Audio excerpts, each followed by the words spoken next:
The Prodigal Son is one of the most beloved parables told by Jesus, highlighting themes of forgiveness, grace, and unconditional love. A man had two sons. The younger son approached his father and asked for his share of the inheritance, wanting to experience life on his own terms.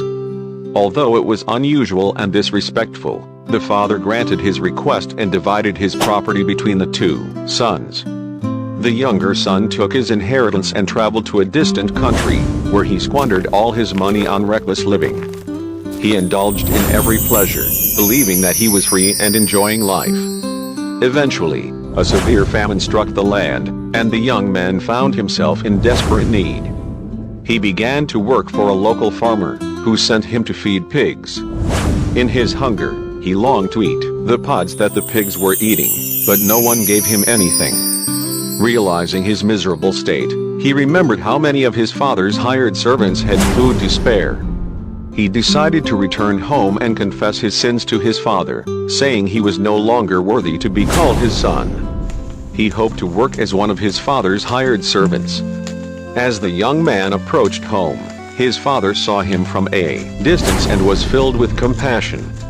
The father ran to his son, embraced him, and kissed him. The son began to express his remorse, but the father interrupted him, calling for the best robe to be put on him, a ring for his finger, and sandals for his feet. The father ordered a feast to celebrate the return of his son, declaring, "For this son of mine was dead and is alive again. He was lost and is found." The celebration began, filled with joy and gratitude. Meanwhile, the older son was in the field. When he returned and heard the music and dancing, he asked the servant what was happening. The servant informed him of his brother's return and the celebration. The older son became angry and refused to go inside. The father came out and pleaded with the older son to join the celebration. The older son complained that he had been faithful and never received such a celebration.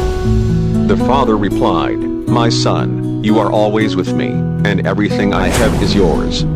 But we had to celebrate and be glad because this brother of yours was dead and is alive again. He was lost and is found." This parable illustrates God's immense love and grace towards those who repent and return to Him. It teaches that no matter how far we stray, we can always return home and be welcomed with open arms. It also reminds us to rejoice in the forgiveness and restoration of others, just as God rejoices over each lost soul that returns to Him. Thank you for watching. Don't forget to hit like and subscribe.